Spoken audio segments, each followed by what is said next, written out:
Hello guys, म किस्मत सिंह ठकुरी होइन। म तपाईँहरूलाई के भन्न चाहन्छु भने अहिले यो 2000 यो अहिलेको छ नि यो हालसालै भएको यो जनआन्दोलन गाइज, यो आन्दोलनको बारेमा तपाईँहरूलाई म के भन्न चाहन्छु भनेपछि यो जुन जल्यो संसद भवनहरू अनि यो देखि लिएर यो छ नि सिंहदरबार जस्ता यो भौतिक संरचनाहरू जलाएर भस्म गराइयो होइन। एकदम यो पुलिसबाट गोली प्रहार भएको भन्ने भनाइ छ, तर यो पुलिस नभएर अरू नै कसैले यो प्रहार गरेर मान्छेको ज्यान गएको अवस्था छ। देश तहस नहस, एकदम मान्छेहरूको रहस्यमय मृत्यु भएको अवस्था छ होइन। तपाईँहरूलाई म यसबारेमा के भन्न चाहन्छु भने जोसुकै अब सरकारमा आए पनि होइन, जे भए पनि मान्छेले एउटा राम्रो सोच भएको, राम्रो नियत भएको होइन, राम्रो विचार भएको मान्छेलाई अगाडि ल्याउनु पर्यो भन्ने धारणा हो। अब यत्तिकै अब स्ट्याटसको भरमा, भाषणको कोही बोलेको भरमा त्यो मान्छे म राम्रो हुँ भन्नेकै भरमा ऊ मान्छे राम्रो नहुनु पनि सक्छ होइन। मान्छेलाई एकचोटि चान्स दिने हो, तर बारम्बार चान्स दिन चाहिँ अलि गाह्रो हुन्छ। त्यही भएर एकैजना प्रधानमन्त्री 6-7 पटक भइराखेको अवस्था छ। त्यही भएर म के भन्छु भनेपछि नयाँलाई चान्स दिउँ होइन, युवालाई चान्स दिउँ। अनि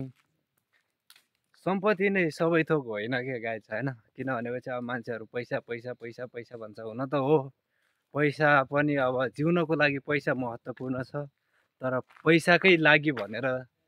लाइफ बर्बाद चाहिँ गर्नु भएन होइन। एउटाको खुसीको लागि 10जनाको परिवार सडकमा आउनु भएन होइन। त्यही भन्न चाहन्छु म चाहिँ। तर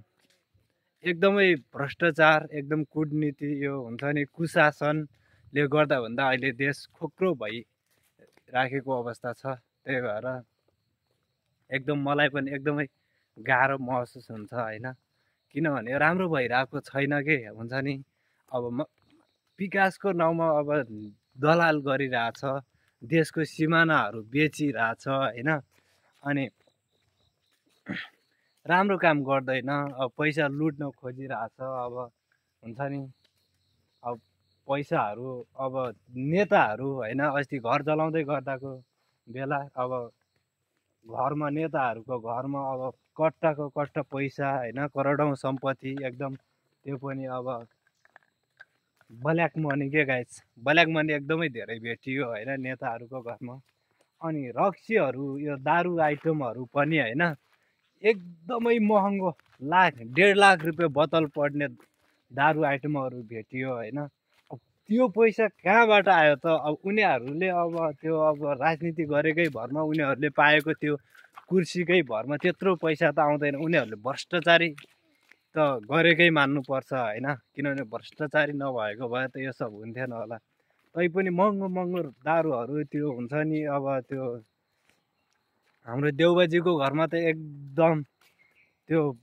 विश्वकै सबैभन्दा महँगो त्यो माछा अरे के हुन्छ नि, 8-10 केजीको ल त्यो पनि भेट्यो अरे के। घरमा पैसा त ल 4-5 दिनसम्म पुरै धुवाइरहेको अवस्था अरे के, पुरै पैसा जलेर राख भइरहेको अवस्था हुन्छ नि। अब देशमा यस्तो चर्काचर्की परिरहेको छ होइन, मान्छेहरू एकदम नराम्रो मान्छेहरू हुन्छ। किनभने यो नेपाली समाज होइन, मान्छे अब विज्ञ छैन। अब मान्छे अब यदि उमेरले 60-70 वर्ष पुग्दैमा अब त्यो दारी जुङ्गा कपाल फुल्दैमा अब मान्छे हुन्छ नि, अब परिपक्व भन्न मिल्दैन के। किनभनेपछि अब मान्छे सोचले परिपक्व हुने हो, आफ्नो नियतले परिपक्व हुने हो, आफ्नो विचारले परिपक्व हुने हो होइन। अब कसैमाथि त्यस्तो दमन दबाब दिएर कोही परिपक्व हुँदैन भन्न चाहन्छु होइन। र अर्को कस्तो अवस्था छ भनेपछि अब भालेन्सा एकदमै चर्किँदै गयो, चर्चामा आएको नाम, एकदम गुन्जिएको नाम हाम्रो नेपालमा होइन, एकदमै धेरै चर्चा पाएको एकदम बालेन्साजी हुनुहुन्छ, बालेन दाइ होइन। अब हाम्रो काठमाडौँको मेयर बालेन शाहलाई म बालेन शाहजीलाई म के भन्न चाहन्छु भनेपछि अब उहाँलाई अब यो जेनजी युवा पिँढीहरूले होइन उहाँलाई अब त्यो मौका त दिएको अब प्रधानमन्त्री हजुर बनिदिनुहोस् अब हजुर आएर प्रधानमन्त्री हुनुभयो भनेपछि अब त्यसले केही मुहार फेर्छ कि यो शासन व्यवस्था यो हुन्छ नि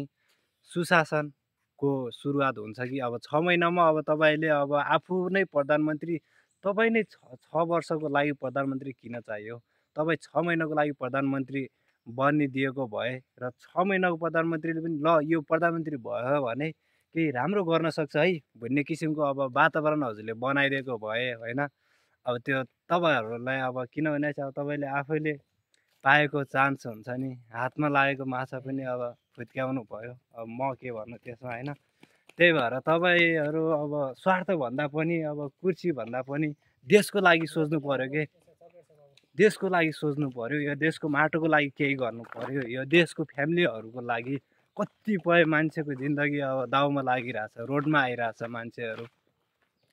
विदेशमा गइरहेछ मान्छेहरू यहीँ जिउने वातावरण बनाउनु पर्यो क्या हुन्छ नि अब इतिहास हेऱ्यो अब नेपाल अब जिन्दगी कसैको गुलामी नगरेको देश रे अहिले नेपाल त कसैको गुलामी नगरेको देश तर नेपालीहरू अहिले दुनियाँको गुलामी गर्नु परिरहेछ के यो सिचुएसन यो वातावरण कसले क्रिएट गर्यो त होइन अब राजाहरूकै पालामती पनि यहाँ कति धेरै कल कारखानाहरू थियो अरे पहिला मान्छेहरू विदेशै जानु पर्थेन अब यत्तिकै भए पनि मजाले खेतीपाती खेती किसान यताउता गरेकै भरमा अब खाना लाउन जे भए पनि विदेश नगएर यहीँ पनि पुगिरहेको थियो नि त उनीहरूलाई अहिले हामीलाई यो अहिले हाम्रो पुस्तालाई किन पुगेन त हामीलाई किन यति गाह्रो भइरहेको छ त जिउनलाई त्यही भएर परिवर्तन जरुरत छ सबैलाई होइन परिवर्तन हामी सबैलाई चाहिन्छ यो जेनजी युवा पुस्ताले एकदमै धोका खाइरहेको अवस्था छ अहिले गोली होइन कति छातीमा प्रहार अब कति 400 भन्दा बढी गोली फायरिङ भएको अवस्था छ काठमाडौँ सिटीमा पनि अब यस्तै देशको हालत एकदमै बिग्रिरहेको छ होइन अब विदेशीहरूको चलखेल हुने सम्भावना छ गरे होइन अब एकदम अमेरिकाले अब सैनिकहरू पठायो भन्छन् होइन बालेन शाहले सुटर पठायो भन्छन् होइन अब कसले पठायो अब केपी ओलीले पठायो कि होइन बालेन शाहले पठायो कि शेरबहादुर देउवाले पठायो कि प्रचण्डले पठायो कि कसले पठायो तर पठाउन चाहिँ पठायो होइन तर यो सब देशलाई सिद्ध्याउन लागि यति गरिरहेछन् कि दुश्मनहरू खोज्न अन्त जानु पर्दैन भन्थे होइन बुढापाकाले घरमै हुन्छ अरे के यहीँ हाम्रो देशमै दुश्मनहरू छ क्या त्यसभित्रै लुकेर बसेको छ के उसको साथ पुस्ता यहीँ गुर्सेको होइन अब उसले पनि केही कुराहरू बुझ्नु पर्यो नि त ऊ राम्रो भयो ऊ करोडपति अरे होइन उसलाई पैसा जति कति हो अरे के तर ऊ 7 जन्म यहीँ जिउन त सक्दैन नि त आफ्नो मृत्यु 5 मिनटको लागि पनि त्यो बङ हान्न सक्दैन नि त त्यसले होइन मृत्युलाई अब टार्न सक्दैन नि त उसले मृत्युलाई जित्न सक्दैन नि त जन्म मृत्यु हरेक कुरा मान्छेको लाइफमा सेम छ भनेपछि अब जिउने स्टाइल पनि